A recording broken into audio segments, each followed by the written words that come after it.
Earth is the ideal planet for humanity. Do you agree with this statement? It seems obvious, but it's not all so clear-cut.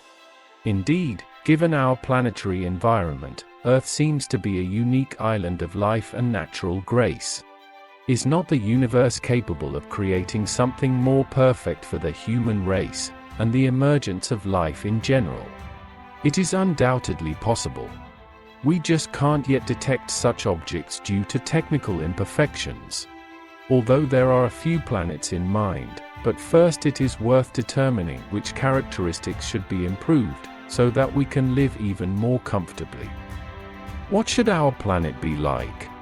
Warmer, wetter, larger in size? Maybe it would be better warmed by a different type of star. Tasks of such a search, with appropriate inputs, will soon be delegated to the newborn James Webb Telescope.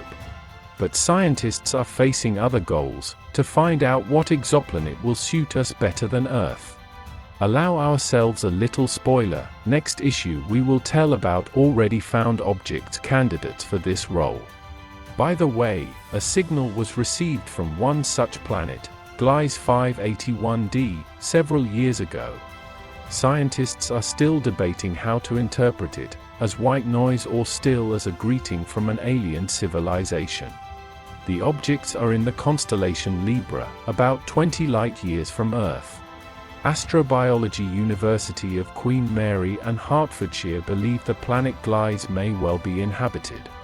Although Glise 581d is located on the edge of the Goldilocks sector of its parent star, the received signal was very cyclic and ordered, so there is every reason to believe that it is of artificial nature. So, what is the first thing to look for when looking for perfect exoplanets? On the star that illuminates them, our Sun refers to stars like G2V or yellow dwarfs. Compared to inadequate and unbalanced brown or red dwarfs, it is much more stable. New universes exist glowing with even more suitable characteristics. Example K-type stars, their lifespan reaches 70 billion years, which is 7 times the solar lifetime. Stars of this type include orange luminaries, from dwarfs to supergiants. Their surface temperatures do not rise above 5,000 Kelvin. By comparison, some regions of the Sun heat up from 15 to 20,000 Kelvin. Not to mention the corona, where monstrous temperatures of up to 20 million Kelvin reign. The composition of such stars is partially similar to that of Class G, but there is little hydrogen in their interior. Recall the history of our planet, what cataclysms it has experienced during this time, and why. Many of them were due to abnormal activity of the Sun. With K-type stars, there are no surprises in the form of ice ages or planetary droughts. Because their life is smoother and more balanced, respectively, and the planets nearby are much more comfortable to live. That's why representatives of network projects are looking for extraterrestrial civilizations mainly near orange dwarfs.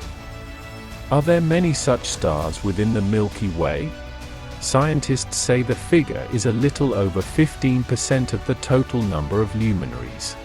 As an example, Alpha Centauri b is 4 light-years from Earth. And what about the planet itself?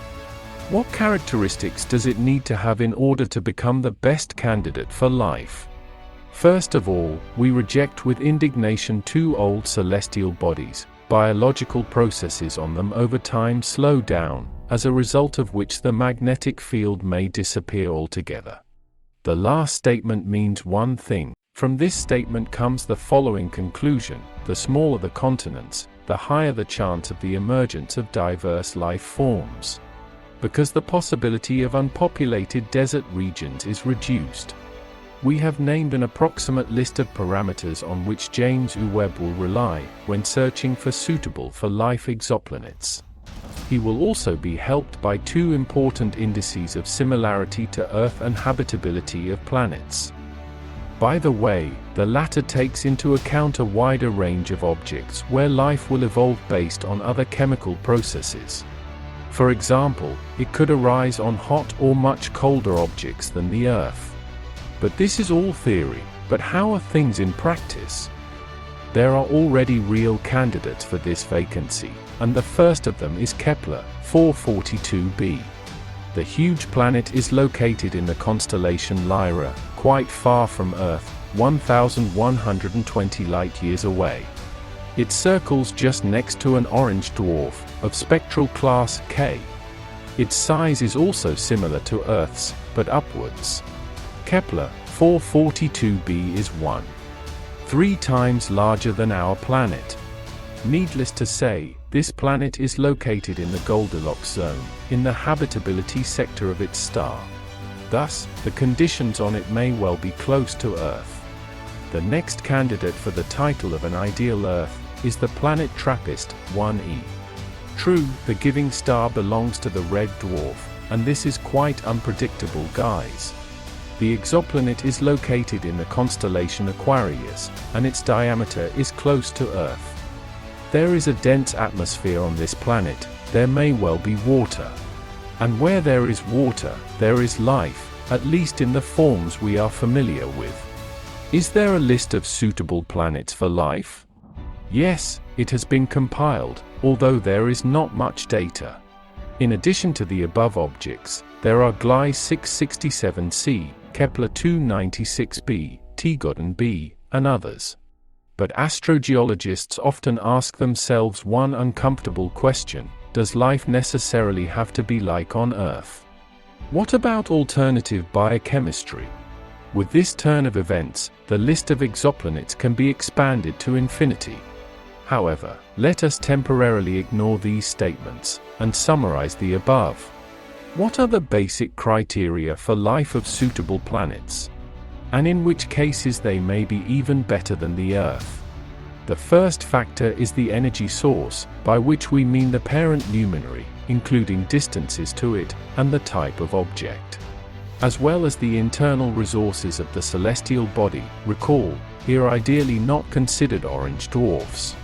The second factor, the presence of water and atmosphere. The third, such characteristics of the planet as its mass, geochemistry, orbit, and rotation parameters.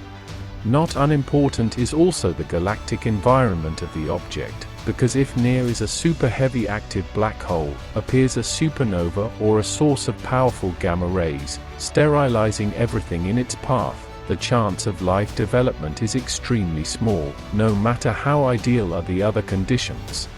In any case, despite the different speculations of astrogeologists, so far it is the Earth that is the ideal home for mankind.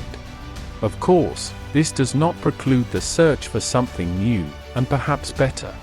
Tell me, would you like to change your place of residence in a global sense? For example, to move to some Mars after the upgrade and distant Kepler b? Perhaps when all geopolitical conflicts settle down, pandemics subside, and financial crises are resolved, humanity will do so. But not today, friend, not today. If you haven't had a chance to subscribe yet, we recommend you do it right now. Our channel is just at the beginning of its huge journey, and will be updated regularly. Support us in this difficult task.